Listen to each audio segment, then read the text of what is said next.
Political, provocative, pop culture. A lot of my inspiration comes from looking at other artists' work, knowing art history, history of music, design, fashion, television, film. I tend to get a lot of different information from different places and then I mix them together, sort of remix them. There's a certain narrative. It doesn't exactly totally bash you on the head, but there are layers and layers and textures, kind of like that. It's kind of like listening to a Cole Porter song and there's like innuendos and layers and textures. I started out as a photographer, but when I went off to college, one of my teachers, Abby Robinson, I took a collage class with her and it always just stuck in my head.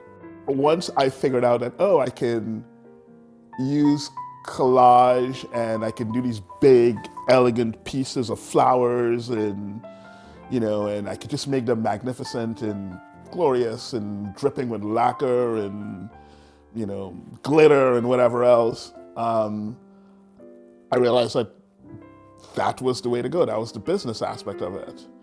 And then I realized that the political stuff that I really wanted to create wasn't going to sell. It would be great on a museum wall, but it's not going to make me a living.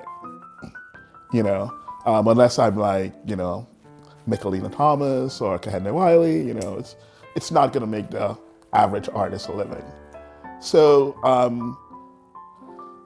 I've been working a lot in collage, which has been working for me very well and been selling. And I am now to the position and the point where I want to use photography and sort of create my own collage within the photography. Because then I could still work within the big canvases and I could highlight what I really want to highlight and, sort of have those Cole Porter moments. I knew what I wanted to do when I went to Cuba. I was on a mission. I took a Hasselblad German camera, film camera, 100 rolls of 120 film, and I just shot everything. What inspired me?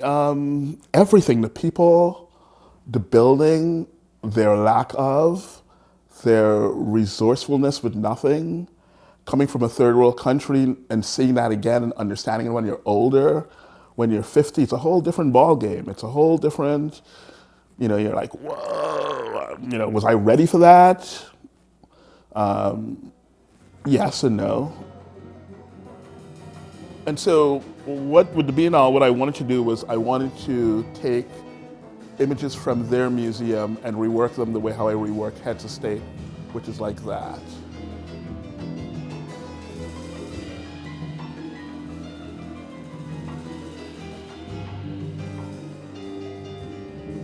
I wanted to say my story with that is what if it was the other side, so instead of there are these beautiful, lovely, red-headed women, there are these beautiful black women with cornrows. And again, bringing pop culture and talking about pop culture and politics again in a different way.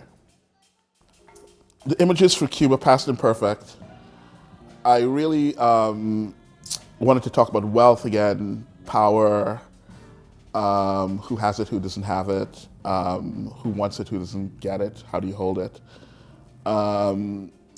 Money, class, just all the things that we're society, we're constantly dealing with.